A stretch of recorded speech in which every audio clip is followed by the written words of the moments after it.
ഓം നമോ നാരായണായ. ഓം നമോ ഭഗവതേ വാസുദേവായ. ആയുരാരോഗ്യ സൗഖ്യത്തിന് നാരായണീയം. ദശകം 62. നാരായണീയത്തിന്റെ 62-ാം ദശകം ഇന്ദ്രമഖഭംഗം എന്ന പേരിലാണ് അറിയപ്പെടുന്നത്. ഇന്ദ്രന് വേണ്ടിയുള്ള യാഗം മുടങ്ങുന്ന സന്ദർഭം അഥവാ യാഗം മുടക്കുന്ന സന്ദർഭം ആണ് ഈ ദശകത്തിൽ വിവരിക്കുന്നത്. ഇന്ദ്രനാണ് മഴ പെയ്യിക്കുന്നത് എന്നായിരുന്നു ഗോപന്മാരുടെ വിശ്വാസം. അങ്ങനെ മഴ പെയ്യാനായി കൊല്ലവും എല്ലാ കൊല്ലം തോറും ഇന്ദ്രന് വേണ്ടി യാഗം ചെയ്യുന്നു.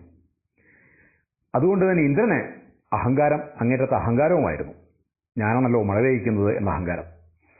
ഭഗവാൻ ഉണ്ണിക്കണ്ണൻ ഒരു ബാലലീല പ്രവർത്തിക്കുകയാണ്. ഇന്ദ്രന്റെ അഹങ്കാരം തീർക്കുക എന്ന ലക്ഷ്യമാണ് ഈ ബാലലീലയ്ക്ക് പിന്നിലുള്ളത്. ആ ഇന്ദ്രന്റെ അഹങ്കാരം തീർക്കാനുള്ള ബാലലീലയുടെ ആദ്യ ഭാഗമാണ് ഈ ദശകത്തിൽ വിവരിക്കുന്നത്. മഴ പെയ്യാൻ ഇന്ദ്രനെ അല്ല പൂജിക്കേണ്ടത്, ഈ പർവ്വതത്തെയാണ് എന്ന് ഗോവർദ്ധന പർവ്വതത്തെ ചൂണ്ടിക്കാട്ടി പറയുന്ന സന്ദർഭമാണ് ഈ ദശകത്തിലുണ്ട്. ഇന്ദ്രന് യാഗം ചെയ്യുകയല്ല വേണ്ടത്, ഇന്ദ്രന് യജ്ഞം ചെയ്യുകയല്ല വേണ്ടത്, ഇന്ദ്രനെ പൂജിക്കുകയല്ല വേണ്ടത്, ഈ പർവ്വതത്തെയാണ് പൂജിക്കേണ്ടത് എന്ന തികച്ചും പരിസ്ഥിതിവാദപരം എന്ന് നമുക്ക് വിശേഷിപ്പിക്കാവുന്ന ഒരു പുരോഗമന ചിന്ത എന്നൊക്കെ പറയാവുന്ന ഒരു ചിന്തയാണ് ഭഗവാൻ ഇതിലൂടെ പങ്കുവയ്ക്കുന്നത്. മഴ പെയ്യിക്കുന്നത് ഇന്ദ്രനല്ല, ഈ പർവ്വതമാണ് എന്ന ചിന്ത. ആ ദശകത്തിലെ ശ്ലോകങ്ങളിങ്ങനെ: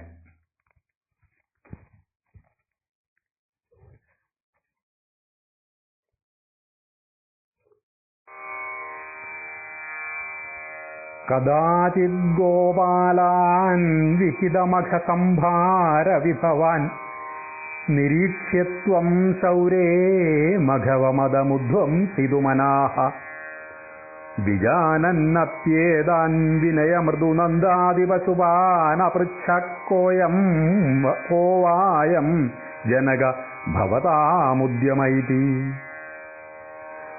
ബഭാസേ നന്ദസ്ത്വാം സുതമനുവിധേയോ മഘവതോ മഘോ വർഷേ വർഷേ സുഖയതി സവർഷേണ പൃഥിവീം നൃണാം വർഷായത്തം നിഖിലമുപജീവ്യം മഹിതലേ വിശേഷാദസ്മാകം തൃണസലിലജീവ്യാഹി പശവഃ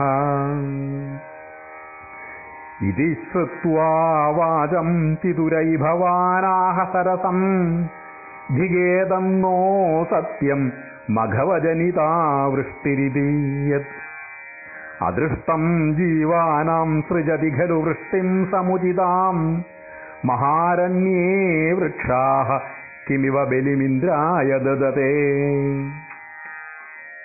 ഇദം താവത് സത്യം യദിഹ പശവോ നഃ കുലധനം തദാജീവ്യായാസൗ ബലിരതലഭർത്രേ സമുചിതാം സുരേഭ്യോപ്യുത്കൃഷ്ടാമനുധരണി ദേവാഃ ക്ഷിതിതലേ തതസ്തേപ്യാരാധ്യാ ഇതി ജഗതിധത്വം നിജജനാൻ ഭവദ്വാദം ശ്രുത്വാ ബഹുമതിയുതാസ്തേ പശുപാഃ ദ്വിജേന്ദ്രാനർച്ചന്തോ ബലിമദദുരുച്ചൈഃ ക്ഷിതിവൃദേ വ്യധുപ്രാദക്ഷിണ്യം സുഭൃശമനമന്നാദരയുതാസ്ത്വമാദഃ ശൈലാത്മാ ബലിമഖിലമാഭീരപുരതഃ അവോചശ്ചൈവം താൻ കിമിഹ വിദധം മേ നിഗദിതം ഗിരീന്ദ്രോ നന്വേഷസ്വബലിമുപഭുങ്ക്തേ സ്വപുഷാം അയം ഗോത്രോ ഗോത്രദ്യുഷിതകുപിതേ രക്ഷിതുമലം സമസ്താനിത്യുക്താ ജഹൃഷുരഖിലാ ഗോകുലജുഷാം പരിപ്രീതാ യാതാ ഖലു ഭവതു വേദാ വ്രജജുഷോ വ്രജം യാവത്താവൻ നിജമഘവിഭംഗം നിശമയൻ ഭവന്തം ജാനന്നത്യധികരജസാക്രാന്തഹൃദയോ നസേഹേ ദേവേന്ദ്ര സ്വതുപരചിതാത്മോന്നതിരതി മനുഷ്യത്വം യാതോ മധുവിദപി ദേവേസ്വവിനയം വിധത്തേ ചേന്നഷ്ട ത്രിദശസദസാം കോപി മഹിമാ തതശ്ചധ്വം ശിഷ്യേ പശുപഹതകസ്യ ശ്രിയമിതി പ്രവൃത്തസ്ത്വാം ചേതും സകിലമഘവാ ദുർമദനിധി തുദാവാസം ഹന്തും പ്രളയജലദാനംബരഭുവി പ്രഹിന്വൻ ബിഭ്രാണ കുലിശമയമഗ്രേ ഭഗമനഃ തതസ്ഥന്യൈരന്തർദഹനമരുദാദ്യൈർവിഹസിതോ ഭവന്മായാ നൈവ ത്രിഭുവനപതേ മോഹയതികം സുരേന്ദ്ര ക്രുദ്ധശ്ചേത് ദ്വിജകരുണയാ ശൈലകൃപയാപ്യനാദങ്കോസ്മാകം നിയത ഇതി വിശ്വാസ്യ പശുപാൻ അഹോ കിം നായാതോ ഗിരിഭിദിതി സഞ്ചിന്യ നിവസൻ മരുദ്ഗേഹാധീശ പ്രണുതമുരവൈരിൻ മമ ഗദാൻ മരുദ്ഗേഹാധീശ പ്രണുത മുരവൈരിൻ മമ ഗദാൻ.